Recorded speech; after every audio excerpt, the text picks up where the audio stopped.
Operation معصوم کے تحت بلوچستان میں بھارتی پراکسی دہشت گردوں پر بہت بڑی کارروائی۔ وزیر اعظم شہباز شریف کا اپنے ہم منصب کو وارننگ۔ پاکستان میں پیٹرولیم مصنوعات میں رد و بدل کا امکان۔ جیولن تھرو میں ارشد ندیم کا ایک اور ایوارڈ منتظر۔ السلام علیکم، آپ دیکھ رہے ہیں حق پاکستان نیوز، میں ہوں کاشف رضا۔ امید کرتے ہیں آپ سب خیریت سے ہوں گے۔ پاکستان کے وزیر اعظم شہباز شریف نے بین الاقوامی فورم پر ایک بار پھر اپنے حصے کا پانی کے حوالے سے بہت بڑا بیان دیا، وہ اپنے ناظرین کے سامنے رکھیں گے۔ دوسری جانب آپریشن معصوم بلوچستان میں بہت بڑی کارروائی پاکستانی فورسز کی جانب سے کی گئی، اس میں کیا کامیابی حاصل ہوئی اس سے بھی اپنے ناظرین کو آگاہ کریں گے۔ دوسری جانب پاکستان میں پیٹرولیم مصنوعات میں رد و بدل کا امکان ہے، کتنی کمی کی جائے گی یا اضافہ ہوگا، اس حوالے سے بھی خبر شامل کریں گے۔ دوسری جانب کھیلوں کے میدان سے بہت بڑی خبر، یہ خوشخبری جو ہے وہ آئی ہے، اس پر بھی نظر ڈالیں گے۔ اگر آپ کو ہماری ویڈیو پسند آئے تو اسے لائک، شیئر، کومنٹ سیکشن میں جا کر اپنی رائے سے آگاہ کیجئے، چینل کو سبسکرائب اور بیل آئیکن پر پریس کر لیں۔ سب سے پہلے بات کریں گے ISPR کے مطابق سیکیورٹی فورسز نے 28 مئی کی شب کو بلوچستان کے 2 مختلف کارروائیاں کرتے ہوئے ضلع لورارئی میں فتنہ الہندوستان کے دہشت گردوں کی موجودگی کی اطلاع پر کارروائی کی اور 4 دہشت گردوں کو ہلاک کیا۔ یہ بلوچستان میں ہوا۔ اور دوسری جانب ایک اور جگہ پہ کارروائی کرتے ہوئے ایک اور دہشت گرد ہلاک کیا گیا، تو کل ملا کے 4 دہشت گرد ہلاک ہوئے، اور یہ آپریشن معصوم کے تحت یہ کارروائی عمل میں لائی گئی، اور جن دہشت گردوں کو مارا گیا ان کے قبضے سے اسلحہ، گولہ بارود اور دیگر دھماکہ خیز مواد بھی وہاں سے برآمد ہوئے۔ تو یہ بہت بڑی کارروائی تھی، اور یہ اب پاکستان نے جو اعلان کیا تھا آپریشن معصوم کرنے کا، تو اس کے تحت یہ کارروائی کی گئی، اور اس کا مقصد یہ تھا کہ بھارتی پراکسی دہشت گرد جو ہے جنہیں فتنہ الہندوستان کا نام دیا گیا، ان پر کارروائی کی جائے گی مختلف علاقوں میں۔ تو کل 2 ایریاز ٹارگٹ کیے گئے تھے جو اطلاعات موصول ہوئی تھیں ISPR کو، ان پر خفیہ اطلاعات کے مطابق ان پر کارروائی کی گئی، اور 4 کے قریب دہشت گرد مارے گئے۔ جو دہشت گرد مارے گئے ان کے مطابق یہ پتہ چلا کہ تقریباً 30 معصوم شہریوں کو شہید کیا تھا انہوں نے۔ تو یہ بہت بڑی کارروائی تھی جس کا تعاقب کرتے ہوئے ہماری فورسز نے ان 4 دہشت گردوں کو ہلاک کیا۔ تو آگے چل کر بھی آپریشن معصوم کے تحت یہ بڑی بڑی کارروائیاں کی جائیں گی، جس کے نتائج آئیں گے تو ہم اپنی عوام کے سامنے رکھیں گے۔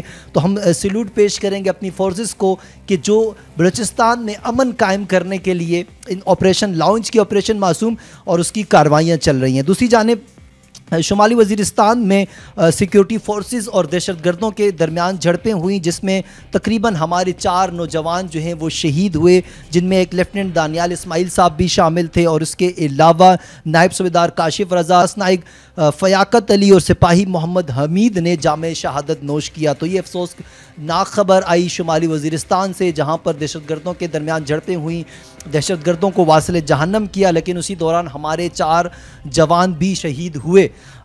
تو یہ بہت افسوسناک خبر تھی۔ ایک طرف تو ہم دہشت گردی کا مقابلہ کر رہے ہیں، دوسری جانب بھارت ہم پر جنگ مسلط کرنے کی کوشش کر رہا ہے۔ تو یاد رکھیے گا ہماری فورسز ہر طرح کی کارروائیوں کے لیے تیار ہے، چاہے اندرون پاکستان ہو یا پھر بارڈر پر ہو، ہماری فورسز لڑنے کے لیے تیار ہے اور لڑ رہی ہیں، اور نتائج بھی آپ کے سامنے آ رہے ہیں۔ گزشتہ دنوں جب بلوچستان میں 4 دہشت گرد ہلاک کیے گئے بھارتی پراکسی کے تحت، یا فتنہ ہندوستان کے اندر جو نام دیا گیا تھا ان کے تحت، تو یہ بھی بہت زبردست خبر تھی۔ اب بات کرتے ہیں وزیر اعظم شہباز شریف کے حوالے سے، جنہوں نے بھارت پر ایک بار پھر واضح کیا ہے کہ ہم اپنے حصے کے پانی پر کسی قسم کا سمجھوتا نہیں کریں گے۔ وزیر اعظم شہباز شریف کا دوشنبے میں بین الاقوامی گلیشیئر تحفظ کانفرنس سے خطاب میں کہنا تھا کہ جو پانی پاکستان کا ہے ہم اس پر سمجھوتا نہیں کریں گے، ہم آخری حد تک جائیں گے۔ دوسری جانب نائب وزیر اعظم اسحاق ڈار صاحب کا بھی یہی کہنا تھا کہ ہم اپنے پانی کی حفاظت کرنا اور اپنے حصے کا پانی لینا جانتے ہیں۔ یاد رکھیے گا جو ہندوستان ہے یا نریندر مودی ہے، وہ آئے دن جو پانی پاکستان کا ہے اس کو بند کرنے کی باتیں کر رہا ہوتا ہے۔ تو اس حوالے سے پاکستان کا ایک اسٹرانگ موقف ہے جو وقتاً فوقتاً پاکستانی حکومت کی طرف سے آتا رہتا ہے۔ تو ایک بار پھر بین الاقوامی فورم سے خطاب کرتے ہوئے شہباز شریف کا یہ کہنا تھا کہ ہم اپنے حصے کے پانی پر کسی قسم کا سمجھوتا نہیں کریں گے، بھارت کسی بھول میں نہ رہے۔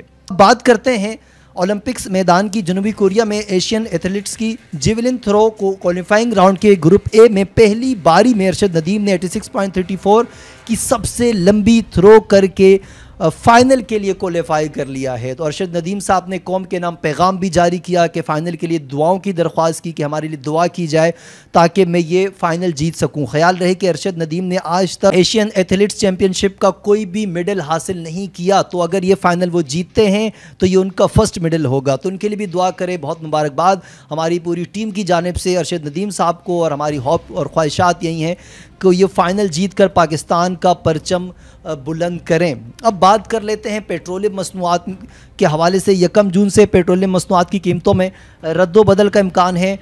پیٹرولیم اور ڈیزل کی قیمتوں میں کمی بھی ہو سکتی ہے اور اضافہ بھی ہو سکتا ہے۔ مٹی کے تیل اور لائٹ ڈیزل میں اضافہ متوقع ہے۔ پیٹرول کی قیمت میں تقریباً 60 پیسہ اور ہائی اسپیڈ ڈیزل کی قیمت میں 28 پیسہ فی لیٹر کمی کا امکان ہے، اور یہ بھی کہا گیا ہے کہ امید کی جا سکتی ہے کہ شاید قیمتیں برقرار بھی رہیں، یعنی کہ کوئی اضافہ نہ ہو، ممکن ہے یا شاید کوئی اضافہ ہو۔ تو اگر یہ اضافہ ہوتا بھی ہے تو 60 پیسے 28 پیسے بہت بڑا اضافہ، بہت بڑا ریلیف جو ہے وہ اس وقت حکومت دینے جا رہی ہے عوام کو۔ تو آپ بتائیے گا کیا یہ ریلیف آپ کے لیے کافی ہے، بہت ہے، یا دیگر بھی آپ کوئی ڈیمانڈ کرنا چاہیں گے؟ اس حوالے سے آپ کمنٹ سیکشن میں جا کر اپنی رائے سے آگاہ کر سکتے ہیں۔ جو حکومت آپ کو ریلیف دینے جا رہی ہے عید سے قبل، عید کا تحفہ دینے جا رہی ہے، کہ آپ کے لیے تحفہ کافی ہے یا نہیں؟ مزید خبروں کے لیے دیکھتے رہیے حق پاکستان نیوز۔ مجھے اجازت دیجیے، انشاءاللہ پھر ہوگی آپ سے ملاقات۔ اللہ حافظ۔